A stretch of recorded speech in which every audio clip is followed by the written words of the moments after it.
Dua prajurit Tentara Nasional Indonesia atau TNI terluka terkena proyektil pasukan pertahanan Israel atau IDF. Insiden ini bermula saat IDF menembaki pasukan penjaga perdamaian atau UNIFIL Perserikatan Bangsa-Bangsa PBB di Lebanon Selatan pada Kamis 10 Oktober 2024 pagi. Tank Merkava lalu meluncurkan tembakan ke arah menara observasi di markas UNIFIL di Nahaura. Serangan tepat mengenai sasaran dan menyebabkan penjaga jatuh. Diketahui penjaga tersebut merupakan anggota TNI. Dikutip dari tribunnews.com, luka yang dialami keduanya disebut tak serius. Meski demikian, dua personel TNI tersebut saat ini masih dirawat di rumah sakit. UNIFIL telah mengeluarkan pernyataan yang mendesak setelah serangan ini. IDF diminta mematuhi kewajiban dalam memastikan keamanan dan keselamatan personel serta premis PBB. Diketahui pasukan penjaga perdamaian UNIFIL selama ini bertugas di sepanjang garis biru yang diamanatkan Dewan Keamanan PBB. Mereka patroli setiap hari di garis yang memisahkan antara Israel dan Lebanon.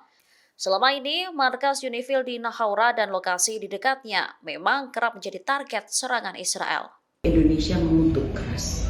Indonesia mengutuk keras serangan tersebut.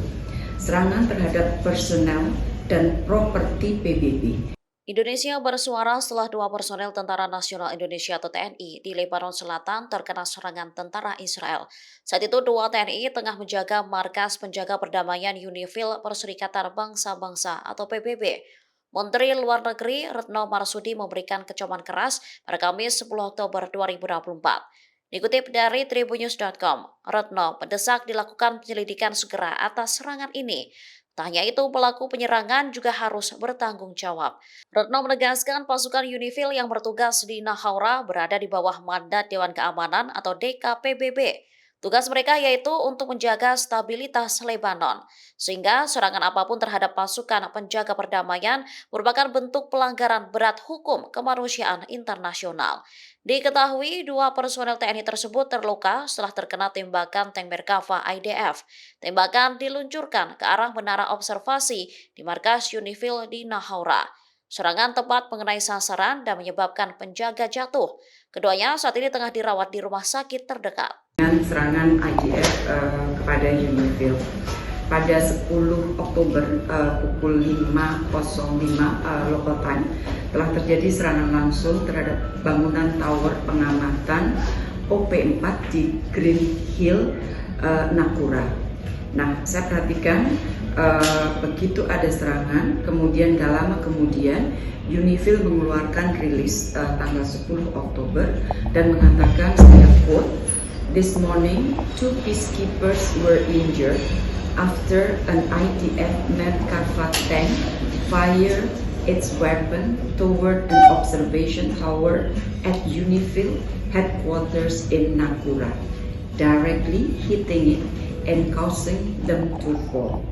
The injuries are fortunately this time not serious, but they remain in hospital."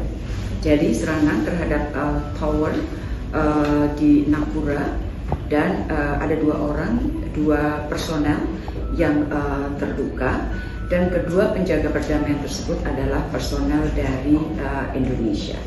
Nah, begitu mendapatkan informasi tersebut, saya langsung menghubungi Komandan Kontingen Garuda, Kolonel Gofar, guna mendapatkan informasi dan konfirmasi langsung mengenai kondisi dua peacekeepers Indonesia. Pada saat saya melakukan komunikasi, jadi semalam waktu Vientiane, diperoleh konfirmasi bahwa kedua peacekeepers Indonesia mengalami luka ringan namun masih berada di rumah sakit untuk melakukan observasi. Terhadap serangan tersebut, Indonesia mengutuk keras. Indonesia mengutuk keras serangan tersebut. Serangan terhadap personel dan properti PBB merupakan sebuah pelanggaran besar International Humanitarian Law dan juga resolusi Dewan Keamanan PBB nomor 1701. Indonesia meminta semua pihak untuk menjamin dihormatinya inviolability atau tidak dapat dilanggarnya wilayah PBB dalam segala waktu dan keadaan. Nah, UNIFIL juga menyampaikan statement, ini saya quote supaya teman-teman bisa tahu persis nuansnya. Quotation dari UNIFIL, "We remind the IDF and all actors of their obligation to ensure the safety and security of UN personnel and property, and to respect inviolability of UN premises at all time. UNIFIL peacekeepers are present in South Lebanon to support a return to stability under Security Council mandate. Any deliberate attack on peacekeepers is a grave violation of international humanitarian law and of Security Council Resolution 1701. Jadi posisi UNIFIL, posisi PBB jelas. Nah rekan-rekan, semalam saya juga melakukan komunikasi dengan tim kita yang ada di PTRI New York. Nah perkembangannya, Dewan Keamanan PBB tadi pagi saya kontak, Dewatap kita baru saja menyampaikan statement. Dewan Keamanan PBB melakukan pertemuan briefing untuk membahas situasi Timur Tengah pada 10 Oktober sore waktu New York, yang berarti pagi tadi, makanya tadi pagi saya berkontak dengan New York waktu Vientiane. Pertemuan diadakan atas permintaan Perancis karena Perancis adalah pen holder untuk isu Lebanon dan UNIFIL. Untuk mensikapi eskalasi konflik di Lebanon, khususnya serangan Israel atas pasukan perdamaian UNIFIL di wilayah netral Blue Line.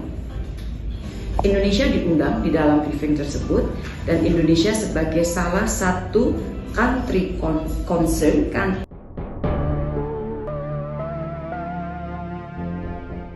Puluhan proyektil diluncurkan pasukan perlawanan di Lebanon Hizbullah menyasar wilayah Israel Utara. Serangan menyebabkan kebakaran dan kerusakan sejumlah bangunan. Dikutip dari Tribunnews.com, serangan Hizbullah diluncurkan pada Rabu 9 Oktober 2024. Tentara Israel melaporkan mereka mengidentifikasi 90 roket dalam waktu kurang dari 10 menit yang diluncurkan dari Lebanon. Sirine pun berbunyi di sejumlah wilayah, mulai dari Galilea Atas, Galilea Barat, dan dataran tinggi Golan Selatan. Meski demikian, IDF mengklaim berhasil mencegat beberapa proyektil. Radio Angkatan Darat Israel melaporkan sebuah bangunan di Safed di Galilea Atas terkena roket. Serangan menyebabkan kebakaran tanpa laporan langsung mengenai korban jiwa. Sementara IDF turut mengonfirmasi kematian 11 perwira dan prajurit sejak dimulainya invasi darat ke Lebanon Selatan pada 1 Oktober 2024. Dalam 24 jam terakhir, 38 tentara Israel terluka di perbatasan utara dengan Lebanon. Dalam pernyataan singkat, tentara juga melaporkan bahwa 168 perwira dan prajurit telah terluka sejak operasi dimulai.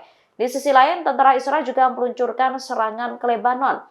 Mereka mengaku menyerang dan menghancurkan peluncur yang digunakan untuk menargetkan kota Safed dan Silomi serta pemukiman Kiryat Simona.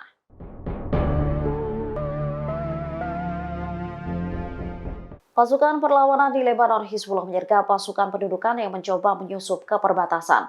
Tanya itu mereka juga turut menargetkan helikopter Yonis. Hizbullah turut menampilkan adegan pemboman yang menargetkan tentara Israel pada Kamis 10 Oktober 2024 malam. Awalnya mereka memantau IDF yang tengah menyusuri jalan tengah malam. Selanjutnya, video tersebut memperlihatkan mujahidin meledakkan bahan peledak yang ditanam ketika pasukan tiba di titik serangan. Dikutip dari Al-Mayadin, ledakan besar terlihat sesaat setelah peledak tersebut diledakkan. Serangan ini diklaim mengakibatkan IDF terbunuh dan ada pula yang terluka. Perlawanan juga menghadapi helikopter militer yang tengah berupaya mengevakuasi IDF. Hizbullah menargetkan helikopter tersebut dengan rudal permukaan ke udara.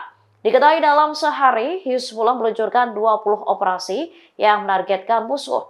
Mereka memperingatkan bahwa perlawanan dapat menyerang kapan saja dan IDF diminta untuk bersiap. Terhadap serangan tersebut, Indonesia mengutuk keras. Indonesia mengutuk keras serangan tersebut. Serangan terhadap personel Menteri Luar Negeri Retno Marsudi mengecam keras penyerangan Israel terhadap personel Perserikatan Bangsa-Bangsa yang bertugas menjaga perdamaian di wilayah konflik. Ia lantas memperingatkan militer Israel setelah 2 tentara nasional Indonesia menjadi korban serangan. Diketahui insiden ini terjadi di wilayah Nahaura pada Kamis 10 Oktober 2024 pukul 5.05 waktu setempat. Dikutip dari Kompas.com, belum diketahui identitas 2 TNI yang terluka. Retno dengan tegas mengutuk tindakan Israel yang menyerang UNIFIL. Dalam keterangannya, ia memperingatkan militer Israel dan semua pihak yang terlibat dalam penyerangan. Dikatakannya semua pihak wajib memastikan keselamatan dan keamanan personel PBB. Selain itu, menghormati hak-hak PBB yang tak dapat diganggu-gugat. Retno mengatakan serangan terhadap personel dan properti PBB merupakan sebuah pelanggaran besar. Sementara UNIFIL juga memberikan respon keras. UNIFIL mengingatkan serangan apapun yang sengaja ditujukan kepada prajurit pasukan perdamaian merupakan pelanggaran terhadap resolusi nomor 1701 Dewan Keamanan PBB. Terhadap serangan tersebut, Indonesia mengutuk keras. Indonesia mengutuk keras serangan tersebut.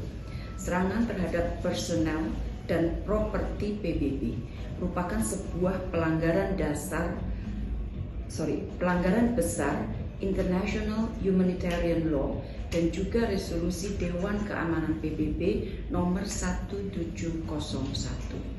Indonesia meminta semua pihak untuk menjamin dihormatinya inviolability atau tidak dapat dilanggarnya wilayah PBB dalam segala waktu dan keadaan.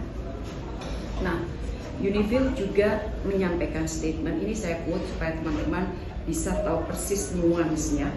Quotation dari UNIFIL, "We remind the IDF and all actors of their obligation to ensure the safety and security of UN personnel and property and to respect inviolability of UN premises at all time. UNIFIL peacekeepers are present in South Lebanon to support a return to stability under Security Council mandate. Any deliberate attack on peacekeepers is a grave violation of international humanitarian law and of Security Council Resolution 1701. Jadi posisi UNIFIL, posisi PBB jelas. Nah rekan-rekan, semalam saya juga melakukan komunikasi dengan tim kita yang ada di PTRI New York. Nah, perkembangannya Dewan Keamanan PBB tadi pagi saya kontak Dewatap kita baru saja menyampaikan statement. Dewan Keamanan PBB melakukan pertemuan briefing untuk membahas situasi Timur Tengah pada 10 Oktober sore waktu New York yang berarti pagi tadi, makanya tadi pagi saya berkontak dengan New York waktu Vientiane. Pertemuan diadakan atas permintaan Perancis karena Perancis adalah penholder untuk isu Lebanon dan UNIFIL. Untuk mensikapi eskalasi konflik di Lebanon, khususnya serangan Israel atas pasukan perdamaian UNIFIL di wilayah netral Blue Line. Indonesia diundang di dalam briefing tersebut dan Indonesia sebagai salah satu country concern kan.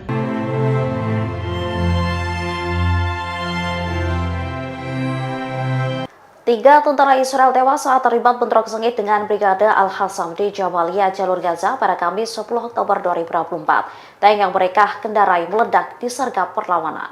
Dikutip dari Tribunnews.com, identitas 3 tentara yang terbunuh ialah Yuvi Mateo Marans sebagai komandan kelas, kemudian Nathaniel Herskowitz sebagai wakil komandan kompi, dan Uri Moseborstein sebagai komandan. Ketiganya bertugas di unit bantuan administrasi formasi Binayor 460. Disebutkan ketiganya mengalami kecelakaan serius di kamp Jabalia. Bahkan setelah itu, Brigade Al-Hassam mencoba menculik salah satu dari mereka. Namun IDF belum memberikan respon soal tewasnya 3 tentara tersebut. Sementara Brigade Al-Hassam mengaku telah menjebak kompi infanteri mekanis milik tentara pendudukan Israel. Kompi tersebut terdiri dari 12 tank dan truk berisi tentara. Setibanya di lokasi penyergapan, perangkat SOWAS diledakkan di dalam truk. Sebuah jeep juga diklaim turut menjadi sasaran.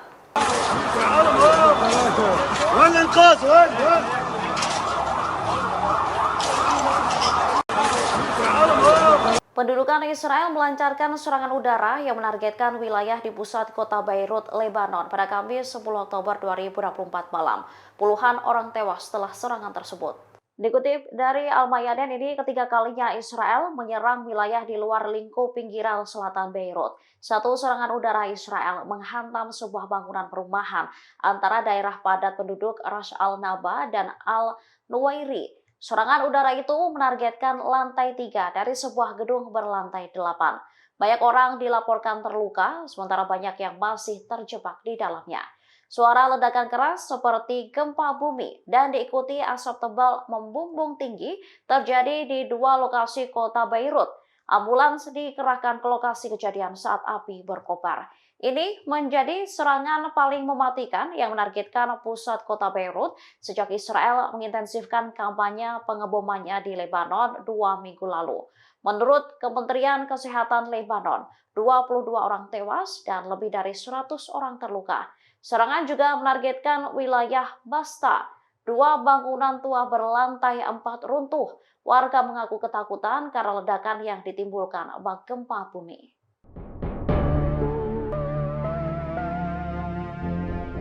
Pasukan perlawanan Irak menyerang situs-situs vital Israel di utara, Golan, dan Eilat. Serangan dilakukan menggunakan pesawat tak berawak dan diklaim tepat mengenai sasaran. Setidaknya ada 4 operasi yang dilakukan perlawanan Irak terhadap target-target Israel di wilayah pendudukan. Dalam operasi pertama, perlawanan Islam menyerang target penting di utara Palestina yang diduduki menggunakan pesawat tak berawak. Kemudian, para pejuangnya melancarkan serangan pesawat nirawak kedua terhadap target penting di utara. Foto pemimpin Hizbullah yang terbunuh, Sayyid Hasan Nasrullah, ditampilkan dalam rekaman yang mendokumentasikan operasi tersebut. Selain itu, perlawanan Irak menyebutkan bahwa mereka menyerang target penting di dataran tinggi Golan Suriah yang diduduki. Serangan juga dilakukan menggunakan pesawat tak berawak.